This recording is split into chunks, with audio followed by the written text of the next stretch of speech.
네, 미국의 베네수엘라 공습이 국제사회에 큰 파장을 일으키고 있습니다. 주말 사이에 아마도 많은 분들이 놀라셨을 것 같은데요. 미국이 베네수엘라를 전격 침공해서 마두로 대통령 부부를 체포했기 때문입니다. 자, 이 소식 지금부터 자세히 나눠볼 텐데요. 서울대학교 아시아연구소의 민원정 객원연구원 연결해 보겠습니다. 자, 연구원님 새해 복 많이 받으세요. 네, 새해 복 많이 받으세요. 안녕하십니까. 네. 자, 미국이 베네수엘라를 쳐들어가서 마두로 대통령 부부를 체포해서 미국으로 압송을 했습니다. 먼저 이 작전이 어떻게 진행된 건지 정리를 좀 해주시겠습니까? 현재까지 전해진 내용을 종합해 보면 이번 작전이 굉장히 사전에 치밀하게 준비한 대규모 합동 군사 작전으로 알려져 있죠. 현지 시간 1월 3일 새벽에 카라카스와 인근 주요 주에서 동시에 공습이 이루어졌고 또 베네수엘라의 방공 통신 체제를 단기간에 무력화하기 위한 조치라고 알려져 있습니다. 이후에 미 육군 특수부대가 투입되어서 카라카스에 있던 대통령 안전가옥에서 니콜라스 마두로 대통령 부부를 체포했고 또 헬기를 통해서 미 해군 함정으로 이동시킨 뒤에 미국 본토로 압송한 것으로 알려졌습니다. 이 공습과 체포를 동시에 진행한 점에서 정권 핵심을 단숨에 제거하려는 고위험, 고강도 작전이었다고 볼 수 있습니다. 물론 그 과정에서 민간인 피해도 발생했습니다. 자, 미국이 이 작전의 이름을 확고한 결의 이렇게 명명한 것만 보더라도 어떤 그 성격이 읽히는데 지금 연구원님 설명만 들어봐도 상당히 치밀하게 준비된 작전으로 보이거든요. 사실 그런데 미국이 베네수엘라를 공격할 것 같다. 그 조짐은 상당히 오래 전부터 있지 않았습니까? 그렇죠. 결코 즉흥적인 결정이 아니었죠. 지난해 하반기부터 카리브해와 동태평양 일대에서 베네수엘라를 겨냥한 군사적 압박 수위를 단계적으로 높여왔죠. 마약 단속을 명분으로 해서 선박 격침, 또 핵 추진 항공모함을 전단에 배치한다거나 베네수엘라산 원유 수송선 납포, 또 항만시설 공격까지 일련의 조치들이 꾸준히 이어져 왔습니다. 이 당시 국제사회에서는 이를 전면전이라기보다는 석유 수출을 차단해서 정권을 약화시키고 또 압박하려는 어떤 고강도 압박 전략이나 이른바 고사작전으로 보는 시각이 많았습니다. 동시에 정보당국 차원에서는 이 마두로 대통령의 동선과 생활 패턴까지 파악하면서 수개월에 걸쳐서 정밀한 체포작전 준비가 병행됐던 것으로 보입니다. 이번 전격 작전은 이런 단계적 압박과 사전 준비가 하나로 수렴된 결과라고 볼 수 있습니다. 자, 한 나라의 현직 대통령이 자국의 영토에서 미군에 체포돼서 미국으로 강제 이송이 됐다. 이게 참 상식적으로 쉽게 이해하기가 어려운 상황인 건 확실한데요. 일단 미국이 마두로 정권을 무너뜨리기 위해서 겉으로 내세운 명분은 바로 마약 아니겠습니까? 그렇죠. 네, 상식적으로 이해하기 힘든 일이죠. 미국은 이번 작전을 전쟁이 아니라 이미 기소된 형사 피의자에 대한 체포 작전으로 규정하고 있습니다. 이 마두로 대통령을 마약 테러 조직과 연계된 인물로 보고 또 사법 절차의 연장선에서 행동했다는 논리입니다. 실제로 미국 법무부는 2020년에 이미 마두로 대통령을 마약 밀매와 자금 세탁 혐의로 기소한 바 있고 현상금도 지속적으로 상향해 왔습니다. 이런 점을 들어서 국제법 위반이라는 비판에 대응하고 있죠. 다만 국제사회에서는 이 설명을 그대로 받아들이기는 어렵다는 시각도 큽니다.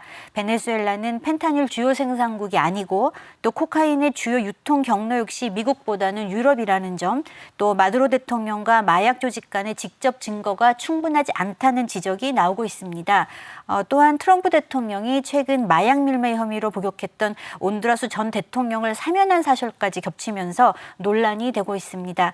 당연히 국제사회에서는 이번 작전에서 제시된 마약은 군사 개입을 정당화하기 위한 명분에 불과한 것 아니냐 이런 비판이 확산되고 있습니다. 따라서 이번 사례는 범죄자 체포라는 범죄 언어와 또 정권 제거라는 정치 군사적 현실 사이의 간극을 어떻게 해석하느냐의 문제로 남아 있습니다. 그렇군요. 자, 그러면요. 과연 마약은 명분에 불과했던 것인지 우리가 그 단초를 확인해 볼 수 있는 영상이 있습니다. 트럼프 대통령의 기자회견 내용인데 이걸 직접 들어보고 얘기를 이어가 보겠습니다. As everyone knows, the oil business in Venezuela has been a bust, a total bust for a long period of time. They were pumping almost nothing by comparison to what they could have been pumping and what could have taken place. We're going to have our very large United States oil companies, the biggest anywhere in the world, go in, spend billions of dollars, fix the badly broken infrastructure, the oil infrastructure, and start making money for the country.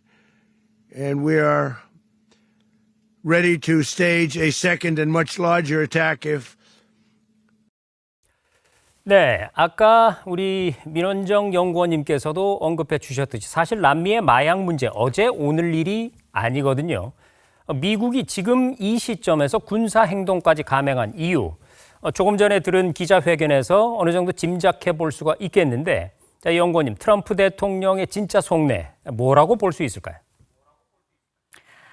방금 들으신 어떤 발언이나 또 그동안의 흐름을 종합해 보면 이 작전의 핵심 배경으로 석유 문제를 빼놓기는 어렵습니다. 이 베네수엘라는 세계 최대 원유 매장국이고 또 트럼프 대통령은 공개적으로 과거에 베네수엘라가 유전을 국유화하면서 미국 기업들이 많은 손실을 입었다는 점을 거론해왔습니다. 공습 직후에 미국 석유 기업들의 재진출 또 인프라 재건 가능성을 언급한 것도 이런 맥락에서 읽힙니다. 다만 이를 단순히 자원 약탈이다라는 말로 표현하기는 어렵고 지난 27년 가까이 이어진 어떤 미 베네수엘라 간의 석유를 매개로 한 구조적 갈등이 이번에 폭발한 결과로 보는 것이 더 정확하겠습니다. 이 차베스 집권 이후에 석유 국유화와 반미 노선 그리고 마두로 정권 시기에 미국의 체제 강화가 단순한 이념 대립이 아니라 에너지 주도권과 질서에 대한 충돌이었다고 볼 수 있죠. 특히 미국이 셰일 혁명 이후에 에너지 자립도를 높이면서 베네수엘라에 대해서 과거보다 훨씬 공세적인 선택을 할 수 있는 조건이 마련된 것도 중요한 배경이라고 볼 수 있겠습니다. 결국 이번 공습은 트럼프 대통령 개인의 선택이라기보다는 석유, 제재, 정권 교체가 얽힌 오랜 갈등이 극단적인 방식으로 표출된 것이 아닌가 그렇게 이해해야 한다고 봅니다. 네, 그러니까 미국과 베네수엘라의 지금의 상황, 이것을 이해하는 데 있어서 석유라는 단어는 결코 빼놓을 수가 없다. 이렇게 정리가 되고, 그리고 한 가지가 더 있습니다. 서반구, 그러니까 남북 아메리카 대륙에서 미국의 지배력이 의심받는 상황에 대해서도 언급이 나왔죠. 그러니까 중국을 견제하는 발언이라고 해석이 되는데 이 또한 이번 공습의 이유가 되지 않았겠습니까? 상당히 설득력이 있는 해석입니다. 이번 작전은 베네수엘라 한 나라만의 문제가 아니라 네. 서반구에서 미국의 영향력을 다시 분명히 하려는 신호가 분명히 읽히죠. 이 베네수엘라는 그동안 서반구에서 중국과의 에너지 협력을 가장 밀도 높게 강화해온 국가였습니다. 원유 수출의 상당 부분이 중국으로 향했고 또 중국 역시 대규모 차관을 제공하면서 원유로 상환을 받는 방식으로 깊숙이 관여해왔습니다. 이 미국 입장에서는 자국의 뒷마당으로 여겨온 지역에서 중국이 에너지 공급망과 정치적 영향력을 동시에 확대하는 상황을 그대로 두기 어렵다고 판단했을 가능성이 큽니다. 이런 맥락에서 이번 작전은 전통적인 먼노주의, 즉 아메리카 대륙의 외부 세력의 개입을 허용하지 않겠다는 원칙을 오늘날의 미중 전략 경쟁에 맞게 재해석한 사례라고 볼 수 있습니다. 이 트럼프 대통령 특유의 강경한 방식이 결합이 되면서 그 메시지가 훨씬 직접적이고 과감하게 표현되었죠.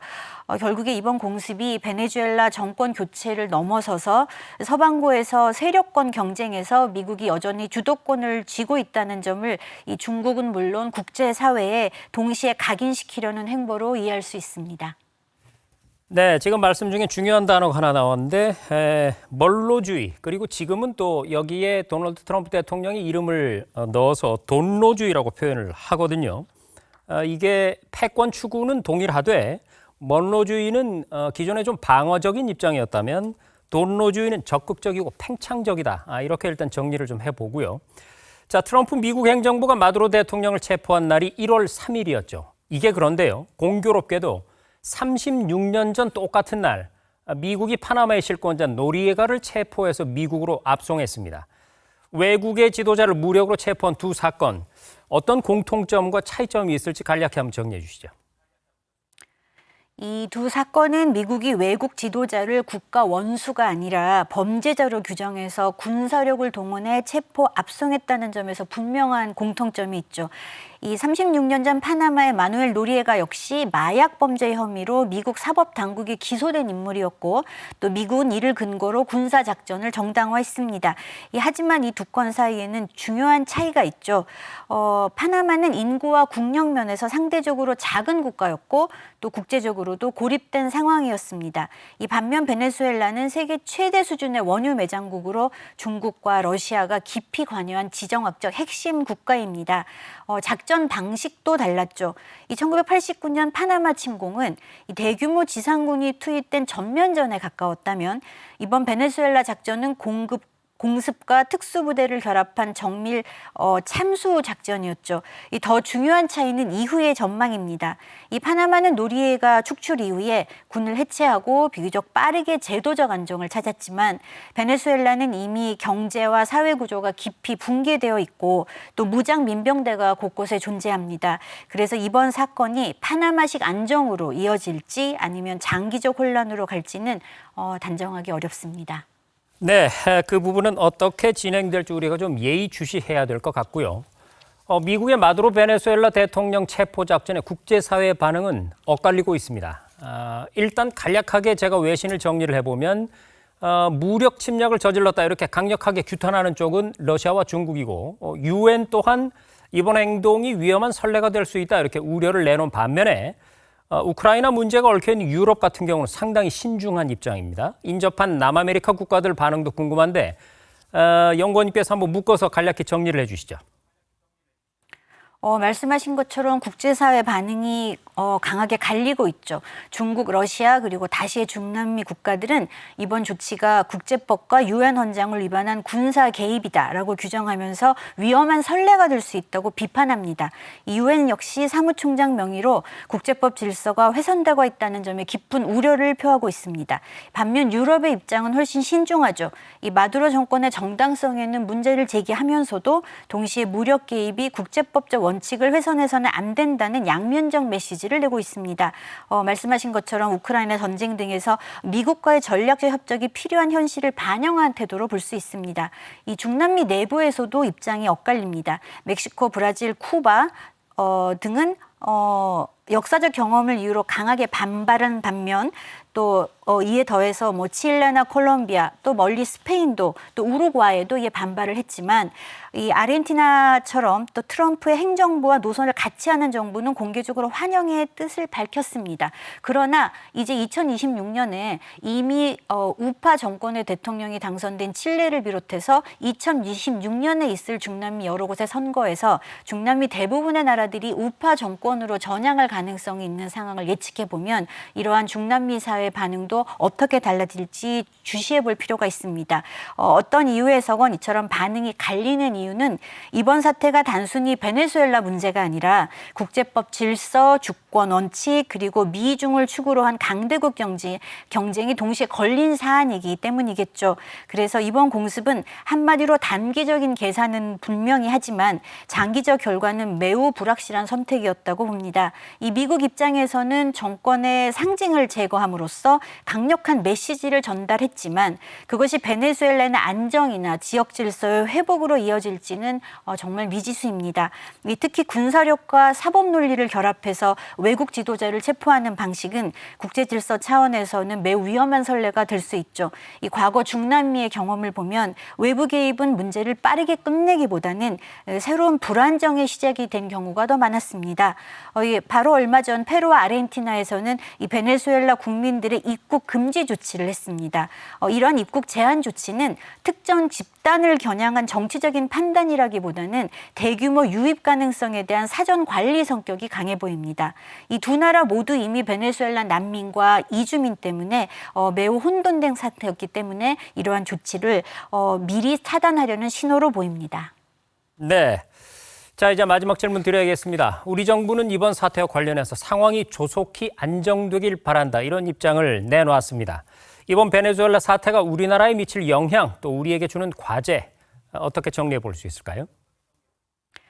이 산업통상자원부에서 밝힌 바와 같이 우리나라는 베네수엘라의 교육 규모가 매우 제한적이기 때문에 현재로서는 우리 경제에 미치는 직접적인 영향은 그렇게 크지 않을 것이라는 전망이 유세합니다.